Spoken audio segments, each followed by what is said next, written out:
What happens when one of Marvel's most relentless anti-heroes trades the neon-soaked chaos of Miami for the sun-baked streets of Sicily? This isn't just another Punisher tale, it's a deep dive into forgotten family history, rare comic debuts, and the behind-the-scenes talent that shaped an entire era. Today, we're cracking open a one-of-a-kind issue of Punisher War Journal that's packed with history, hidden gems, and a slice of 1990s Marvel you may have completely missed. From Mike Baron's legacy to rare cameos and throwback ads that scream vintage. This is a journey you don't want to skip. Let's dive in.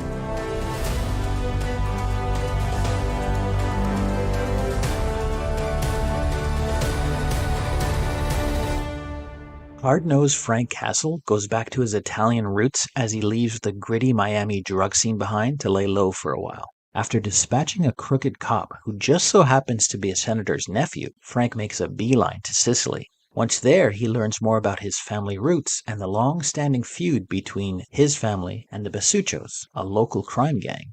Determined to avenge his family, Frank sets out to end the Basuchos while coming face to face with a relative long thought lost. This was the first issue of Punisher War Journal, written by Mike Baron. Baron was no stranger to the character. In 1987, he launched and wrote the first ongoing Punisher series, remaining on the title for over 5 years. During that acclaimed run, he and Klaus Janson introduced the character Microchip as an ally to the Punisher. Baron is also known as the first writer on DC's Wally West run in The Flash in 1987. This was also the first issue of War Journal for artist Mark Texeira. Texeira broke into the comics field in early 1980s. Some of his work includes Masters of the Universe, various Jonah Hex titles, Cyforce, and Ghost Rider through the early and latter 90s. Cover artist Michael Golden worked on this title. His other works include The Nam, as well as the co-creation of the characters Rogue and Bucky O'Hare. Golden also drew covers for the licensed series G.I. Joe, A Real American Hero, and ROM. In the early 90s, Golden was an editor at DC, and later in the decade served as senior art director for Marvel. Colorist Greg Wright spent long stints on titles like Ghost Rider, Marvel Comics Presents, and Spider-Man for Marvel, as well as Batman, Nightwing, and the Titans for DC. With artist Jackson Juice, Wright created the character Crippler in Daredevil Annual No. 7 from 1991. Along with artist Steve Butler, Wright created the character Maneater in Silver Sable and the Wild Pack in 1993.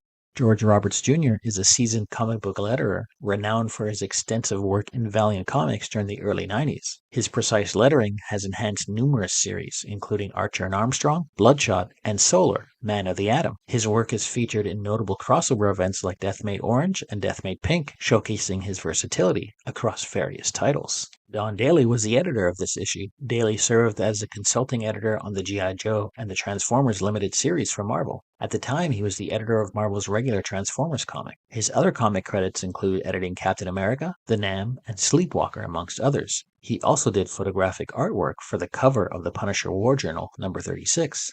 Now, despite some heavy research, aka Google Maps, I was unable to find any mention of the village of Brasserie in Sicily, Greater Italy, or in fact anywhere on the planet. From the map in the comic, I'd say the village is meant to be somewhere near Palermo, on the northwest side of the island. Frank's true name, before it was Americanized to Castle, is Castiglione. The Castiglione surname is of Italian origin, specifically the habitational name for various places named Castiglione. These places derive their name from the medieval word Castiglio, meaning fortification or small castle. The Castiglione surname is not particularly common in Sicily. This issue features Saracen, created by Mark Baron and Eric Larson. The character made his first appearance in Punisher 22 from 1989, and reappeared here for the Sicilian saga. Saracen was killed off in a one-shot comic, Punisher Empty Quarter, though a version of him from an alternate universe was later featured in Exiles number 99. The Sicilian countryside, the coastlines, the beaches, the culture, the traditions, and Frank Castle blowing away people at every turn. This issue of Punisher War Journal is unique in several ways. It's the first appearance of the Basuccio family, and the only known instance of Castle visiting Italy. This issue is the first of a three-parter called The Sicilian Saga. European vacation destinations aside, this issue is your basic shoot-'em-up Frank Castle style. Mike Baron does serviceable work here, getting Castle out of Miami and into Italy in 6 pages or less. If you're looking for the big white skull blowing away nasty drug dealers in sweaty Miami, this one isn't for you.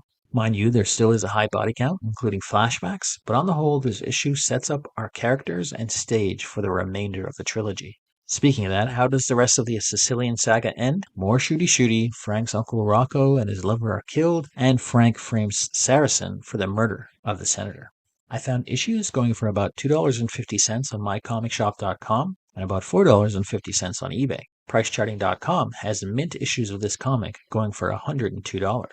Late 1990 was a transition period for Marvel Comics. It was a time just before the era of newsstands ended and the sales to comic shops began, where the speculation bubble expanded and later burst, and before a new wave of hot comic artists would take the industry by storm. The early 90s saw the rise in popularity of trading cards, and the publisher began selling Marvel Universe cards with trading card maker Skybox International. These were collectible trading cards that featured the character and events in the Marvel Universe. In 1990, Marvel sales surged significantly. A notable highlight was the release of Spider-Man #1 by Todd McFarlane in June, which sold approximately 2.5 million copies. This success contributed to a substantial increase in revenue for the company.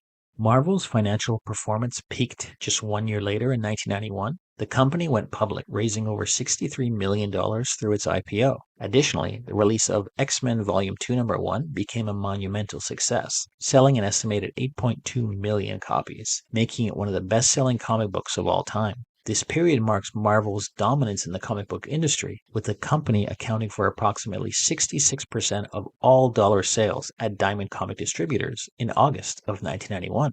There were still quite a few ads running in comics at the time, and most of the major players from that period are present. Nintendo was everywhere with an ad for wireless controllers. I never even knew these existed, so comment below if you had one of these. There was also an ad for Street Fighter 2000 by Capcom for the NES, and a unique Revlon Nintendo crossover ad for a shampoo featuring Mario and Princess Peach. As mentioned, trading card games were all the hype in 1990, and Fleer, the NFL, the NBA, Skybox, and Marvel all ran ads for their respective collectible series. TSR was promoting their Dungeon board game, a sort of easier version of D&D. Then there's this unique bit of advertising. A glossy centerfold featuring Tiger Electronic Games, those extremely basic handheld video games. If you were a kid in the 90s, you had one or you knew somebody who did. The centerfold is shared by Sega Genesis, featuring a t-shirt offer, and Mindscape promoting their Days of Thunder poster series. This week I wanted to find a comic shop in Frank's native Sicily, so after reviewing many in the Palermo region, I came across Fumettology Palermo, which means Comics Palermo, which is a cool little shop located at Via I. Pizzetti 34 in Palermo. If you're ever in the region, I recommend checking them out or visiting their Facebook page by searching for Fumettology Palermo. That's a wrap on this wild Sicilian chapter of Frank Castle's story. If you dug the deep dive, make sure to hit a like, smash that subscribe button, and ring a bell so you never miss a breakdown. Got memories of this issue or 90s comic scene in general? Drop a comment. I want to hear it.